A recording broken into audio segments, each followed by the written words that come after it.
When Andal herself is not willing to believe, where am I will certainly not believe. Is it so? Not at all. Krishna might have been called as a liar as a pastime. That is for our experience of divinity. Whatever he talks would finally be truth. Not necessarily that Krishna has to talk the truth. Whatever he talks has to be termed as truth. There is a marked differentiation, marked difference between Rama and Krishna. Rama walked the righteous way. He followed the dharmic path. He wanted to follow Dharma Marga. He did so. But Krishna never wanted to. He followed a path and declared that to be Dharma Marga. He never followed the Dharma Marga. And our Purvacharyas think that Krishna was better than Rama because there is no need for Bhagavan to demonstrate or prove to anyone. He need not follow any condition. If Rama had given a wrong opinion to people that God should all fall in line, then he has wrongly demonstrated. We must never expect him to follow. We would say in this loka, in this world thus, even a rule maker should abide by rules. Don't we say so? Even if you are a traffic constable or a traffic policeman, he has to abide by the rules. We accept it here. But that law is not applicable with Bhagavan. He need not abide by any rule. Kindly note this change. If somebody talks to you or you are of the belief that Bhagavan also should follow rules, kindly change it. The Shastras never talk so. He will not fall into any discipline. That's why he is called as Brahman. Why is he Brahman and why is the Almighty? Because he will not fall into anything. We should follow as we are all belonging of Krishna. Now let me tell you, we have no requisites to this, but still there is a requisite. Krishna never expects anything from a Sharanagata, but still he expects something. One example, a small story to make you understand this. I was quite hungry, but I didn't have enough food. I was a destitute. I went to Annadata. He was a very generous person. I requested him, I am too hungry for many days. Can you feed me with some food? He said, just come back in 2 hours. I'll give you food. I asked him, I have no penny to be paid to you. Don't expect anything from me. No, you need not pay anything. I may not be asked to pay, but still will you tell me to do some work here? You may not ask me money, but if you tell me to do some work, I cannot. He said, I will not ask you to do any work. You may not ask me today, but later after 10 days will you summon me? Will you ask me to do something? Don't worry, I will not expect anything from you. Come after 2 hours. I went back. But someone else provided me food. I had food. I came back after 2 hours. Should I not inform this person? He was so kind enough to grant me food. I came back after 2 hours. I was standing still. He said, sit down. You were so happy. You were so hungry. You wanted to have food. Sit down. I said, no, I am not going to have food now. The other person was worried. He thought, have I committed any mistake with you? I told you I expect nothing. Then I replied to the Annadata, no sir, you said 2 hours ago that you will not expect anything. But now you are expecting something. That's why I do not want to take food here. The person was still confused. I never expected anything from you. I didn't ask anything from you. He said, you are expecting hunger for me to enjoy food now or not? I am not hungry now. I am not able to have food now. So this Annadata at least was expect a person who is hungry to come to him. Did he not expect hunger now? Did he not also commit he would not expect anything 2 hours ago? He says that I will not expect anything from you. Now he says that if you are hungry, you can very well come. Now is expectation of hunger to be counted as an expectation or not to be counted as an expectation? He is only expecting hunger, nothing other than that. He never expected me to do any job or to pay anything or to do something 10 days later. He did not expect all those things. But there is no other go if I am not hungry. Will he not expect me to be hungry? He expects that. So what is hunger to having food is Sharanagati to having moksha. I'll tell you this. Let's draw the similarities between the two. I'll give you another example later on. Bhagavan never expects anything from me. Not Karma Yoga, Jnana Yoga, Bhakti Yoga. But he expects me to be hungry to reach moksha. Is that expectation to be counted as an expectation or is it just my nature? To be a person who wants food, should he not be hungry? That is a natural phenomenon of a person who is hungry. Now, I am a person who is a mumukshu. Should I not have the ruchi to reach moksha? That ruchi, that taste is this hunger now. Bhojanattu kukshuttu pole. For having food, you need hunger. But hunger is not the cause to have food. Please note the difference in the terms. Unless you have hunger, you can't have food. You can't have food. But just because you are hungry, will you be fed with food? Well, it's a very difficult question, tricky question. Unless you are hungry, you can't have food. If you are hungry, will you be provided food? If I am hungry and I will get food, then all the millions of population in this world must get fed. That's not happening. We see so many people in Somalia and African countries, they die out of malnutrition. Just because they were hungry, they were not fed. I am hungry. I may not be fed just because I am hungry. But unless I am hungry, will I be fed? I will not be. I have to be hungry to be fed. But it is not a prerequisite that if I am hungry, I will be fed. Similarly, I have to perform Sharanagati to be granted moksha. But it is the prerogative of Krishna to grant or not to grant. So, just because you have performed Sharanagati, Krishna cannot be compelled to grant moksha. You have to perform and wait. He will grant whenever he wants to. Because this is only hunger. I may be hungry, but I should find an Annadata who has mercy. Only then I will get it. So what is the cause for this grant? The mercy of the Annadata. What triggered the grant? My hunger. So my hunger is not the cause for this grant, but my hunger is the triggering aspect for this grant. Are you clear now? Or I would repeat it. My hunger is not the cause. Why I am repeating this is, kindly note, it is Bhagavan's mercy that is the only upaya to reach moksha. Nothing from my side can be an upaya to reach moksha. Means rest with him. That's the underlying important concept in Sharanagati. Nothing rests with me, it all rests with him. But should I not have anything? Yes, you should. You are also required to have what? Hunger. The taste to feel moksha. The taste to experience moksha. If you are full of that taste and want, he grants you moksha. But a taste cannot be the cause of the grant. Only the generosity of the giver can be the cause of the grant. My giver is generous.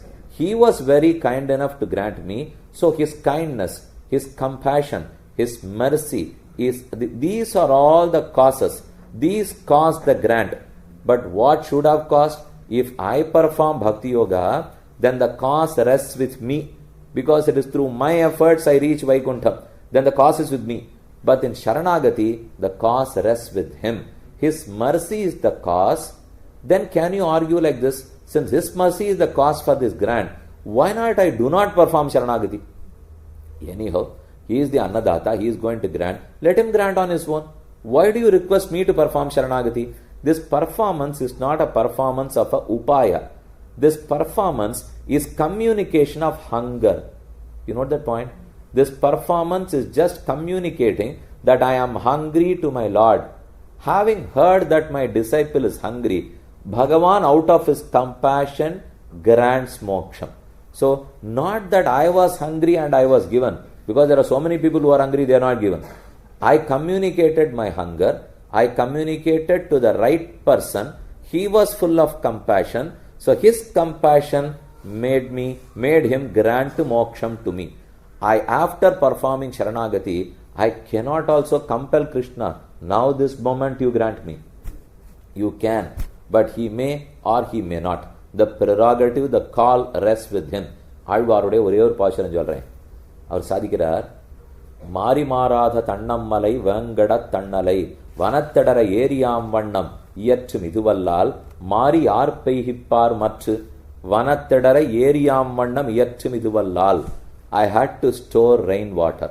I was quite surprised when I came to this country, because in many other countries I was told there's abundant water sources available. They say there is some water problem here around. At times it may erupt. What do? It should rain in your catchment areas. you must have enough reservoirs available to store.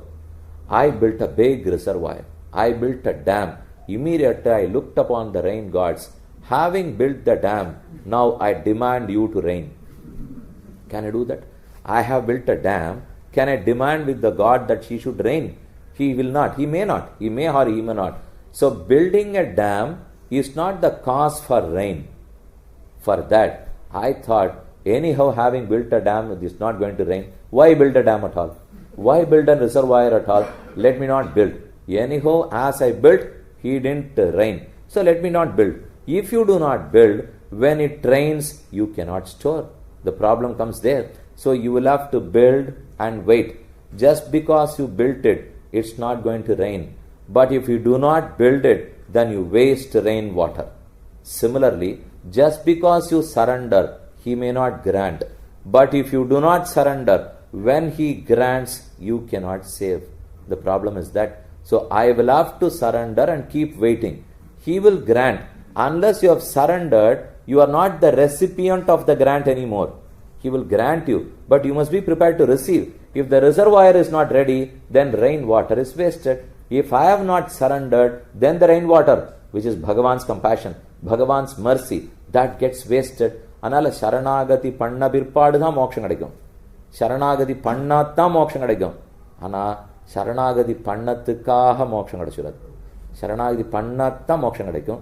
Sharanagati Pannattukaha Kadaichuruma Bhagavanuடைய கிருபையால கிடைக்கும். அவருடைய கிருபை தான் மோட்சத்துக்கு காரணம். அப்படின்னா நான் சரணாதி பண்ணாத இருக்கட்டுமா? பண்ணாட்டா கிருபை கொற்றச்சே வீணாயிடுமே. அதை வாங்கிக்கணும் இல்லையோ? ஸோ திஸ் சரணாகதி இஸ் நாட் டு ட்ரிகர் பகவான் டு கிராண்ட் மீ மோக்ஷம். திஸ் சரணாகதி is my nature, is my essential nature. To perform and keep waiting is my nature. After I have performed it, he out of compassion and mercy grants me. So this is a very subtle principle in Sharanagati, which you have to think over many times. It's not that easy. I have told you, on the face of it, it may look very easy. இந்த வார்த்தை ஜாலம்லாம் ரொம்ப நன்னா இருக்கும், கேட்கறச்சே நன்னா இருக்குமே தவிர போய் உட்காந்து என்ன சொன்னார் இப்போ அவர், சரணாதி பண்ணாதான் மோட்சம்னார், ஆனால் பண்ணதுக்காக மோட்சம் இல்லைன்னார், நான் ஏதானும் பண்ணாலும் மோட்சம் இல்லைன்னார், பண்ணாட்டாலும் மோட்சம் இல்லைன்னார், கடைசியில் இல்லைன்னு சொல்றத இத்தனை வார்த்தையில சொன்னாரோ அப்படின்னு நமக்கு சந்தேகம் வந்துடும். I am not trying to confuse here. It is truth. After performing Sharanagati only I would be granted moksham. But just because I have performed, I cannot compel Krishna to grant moksham, but he does. After all, he has been waiting for to grant this. It is not that we have to compel him or he is not interested in granting. There are some countries which want many people to visit them. So their visa rules will be very simple.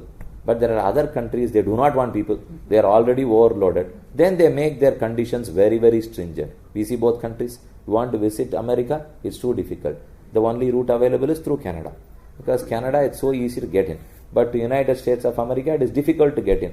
Our Bhagavan is always like Canadian government. He wants people to come to him. Not that he keeps all his gates closed and his stringent visa conditions makes it impossible for me to enter the gate. Not at all. He in fact dilutes all the conditions. If he was stringent, then none of us would be eligible to reach Vaikuntha. He is not stringent at all. What does he expect from us? Not karma jnana bhakti yoga, but just hunger. Hunger is expression of our interest to enjoy him. As a rightful servant of Bhagavan, should I not do at least that? அவர் என்ன என்கிட்ட எதிர்பார்க்கிறார்? ருச்சி. Am I willing? That willingness, that love is the only thing which he expects. And if you generate that, if you develop that, he is so happy granting moksham. What will he expect? So now let us recapitulate all that we have discussed. As a Sharanagata, there are no conditions. You can be anyone. Sharanagati can be any time. Sharanagati can be at any place. There are no other conditions required. The only condition is you can't perform Sharanagati to anybody. You can perform that only to Krishna. What is that? What makes you a rightful candidate? Your right, your eligibility is be concerned. Concern is the only eligibility. After Sharanagati, what is the effect of it? Removal of your concern. Now, will Krishna not expect anything other than this? Yes, he expects two more things. I know you will all be wondering. By the end of this session, he is going to come out with all the conditions. but slowly and steadily I am releasing every condition one by one. Now there are two more conditions here. The conditions are, Bhagavan expects nothing else, but he expects a Purusha and Purushakara. He expects these two. He expects a Purusha. For example, he may not expect anything from a surrenderer. Will he not expect a surrenderer or not? He does not expect anything from a surrenderer, but at least he wants a surrenderer. If there is no Sharanagata, whom will he grant moksham to? So he expects, oh my surrenderer, please come to me. You have to perform Sharanagati. As a Sharanagata, I will grant you. We said, you said you will not expect anything. Then why do you expect a Sharanagata to come to you? If I don't turn up to him, whom will he grant it to? So he at least needs a Purusha. He needs a Sharanagata. Without a Sharanagata, he can't give moksham to anyone. I go and request to a principal, I need an admission to my son.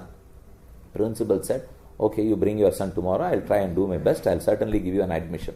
The next day I went there, I sat before him, he said, where is your son? You said you don't need anything tomorrow. I didn't bring my son too. If he does not come, whom will he give the admission to? So at least you need a surrenderer, a Sharanagata to receive the moksha. Secondly, not only a Purusha, not only a Sharanagata, Bhagavan expects a Purushakara. And that Purushakara is none other than Sri Mahalakshmi. He expects a Purushakara. Now the role of Mahalakshmi is very, very significant during surrender. To perform Sharanagati, the role of Mahalakshmi is very significant. What will she do? Sri Vedanta Deshika, in one of his treatises on Rahasyatraya, he says that I am here, the recipient. Bhagavan is here, the grantor. He is the one who is going to grant. I am the one who would receive. Where is the need of a third person in between? I don't need her at all. What is her role? Why is she needed at all? She is needed. And the reply is what we are going to discuss in detail today. So Bhagavan expects Pirati, Mahalakshmi as a Purushakara, and of course he expects me as a Sharanagata. I am required to receive. Pirati Mahalakshmi is required to trigger, to recommend. The status of Mahalakshmi is that of one who recommends. She recommends my case to Bhagavan. Now, having known this, let us go through the 3-4 slides which I have given for easy understanding here. What does the name Mahalakshmi mean? What will it mean? Lakshmi. Lakshmi. Lakshyate anaya iti Lakshmi. The word Lakshmi means Lakshyate anaya. All the children are glanced by her. Lakshyam is subjective. The vision of Mahalakshmi, the objective for the vision of Mahalakshmi, the objective for the look of Mahalakshmi is to glance at all of us. Namma ellarim katakshikkaradhukku dhaan Lakshmi ullal. So Lakshyate, we are all the object of her kataksha. Anaya, by her. We are all looked by her. Thus she is known as Lakshmi. Lakshyate anaya iti Lakshmi. She is also known as Kamala. Now you can easily get to know the role played by Mahalakshmi here. Kamala kuchachu chukakumkumate. You would have heard about that. And we also have this name Kamala. It's quite a popular name. What does this Kamala mean? You all know it is a lotus, Kamala. So one who looks so beautiful like lotus is called as Kamala. The matter ends there. But we are not going to talk about that. Ka, mau, latiti, Kamala. This is very important. Ka, ma. It talks about two entities, two real entities. Ka, mau, latiti, Kamala. Ka, Brahmam, Bhagavan. Ma, Jivatma, all the souls. Ka, mau, between Bhagavan and the Jivatma, lati. This verb, it's a verb. The verb lati means la dana adane. Dana to give, to grant. Adane to receive. It's a barter trade now. I give something, in respect of it I receive something. I give something, in return I receive something. So Mahalakshmi gives something, receives something. What does she give and what does she receive? Ka ma latiti Kamala. Ka Brahmam, ma Jivatma. She offers Jivatma to Brahmam. and receives the grace of Paramatma to the Jivatma. Latiti Kamala. So she gives and takes. This Jivatma is a belonging, is a property of Paramatma. This property has gone astray. So Mahalakshmi ensures that the property is retained with her rightful husband. So she ensures that this property is given to Paramatma. La, Dana, Adana. In return, she receives the grace of Paramatma to this Jivatma. Kamaulatiti Kamala. This is the job of a great mediator. So she is a mediator. She is the one who recommends, and she is known as Purushakaraha. So Kamaulatiti Kamala. The status of Mahalakshmi is Purushakaraha. It's a Pullinga Shabda. It's a masculine gender word. In Sanskrit, you see masculine gender, feminine gender. The words have genders in Sanskrit. The object has genders. If you have to use a word in Tamil or English, it depends on the objects which that word stands for. For example, if I call a girl, then the word calling a girl would be a feminine gender word. That's not in Sanskrit. The word has gender. The same word, you can have a feminine gender word, a masculine gender word, both representing a male or both representing a female. I'll give an example. Patni, Bharya is a feminine gender word. A wife. A wife is feminine gender. So the word should also be feminine gender. Yes, Patni, Bharya is a feminine gender. But Daraha is a masculine gender word which means wife. Kalatram, it is a Napumsakalinga word which means wife. So a Napumsakalinga word can stand for a male, can stand for wife. A feminine gender word can stand for a wife. A masculine gender word can stand for a wife. So in Sanskrit you have to be very, very cautious. Any word of any gender can denote anyone. To digress, I'll give an example, it will be quite interesting. Mahasura Grihasthuna Pitamahyabhut. Vedanta Deshika, in one of his works, he explains, from the great stamba, from the great pillar, it broke. There was a thundering noise and Narasimha Peruman came out of it. Mahasura Grihasthuna Pitamahyabhut. She says that the pillar of the Asura Griha, the pillar of the bungalow, the big Maligai of Asura Hiranyakashipu, that became the Pitamahi. In Sanskrit, Pitamahi means grandmother. Vedanta Deshika says that this pillar turned to be a grandmother. How can a pillar become a grandmother? I know about my grandmother. How can a pillar become a grandmother? World's father is Brahma, the Pitamaha. Brahma, the four-headed god, is known as Pitamaha. Pitamaha's father is Brahma, was created in the lotus navel of Bhagavan. So is he not the son of Bhagavan? Brahma's father is Narayana. Now Narayana's mother is this pillar, because this pillar gives birth to Narayana now. So Narayana's mother is this pillar. World's grandfather is Pitamaha Brahma. Pitamaha's grandmother is this pillar now. So this pillar becomes the grandmother of the grandfather. Mahasura Grihasthuna Pitamahyabhut. When he said so, with a pun, he uses the word sthuna. You could have used the word stambam. Stambam is a Napumsakalinga word. Sthuna is a feminine gender word. He wantedly uses this feminine gender word. The Vyakhyata, the commentator, explains why so.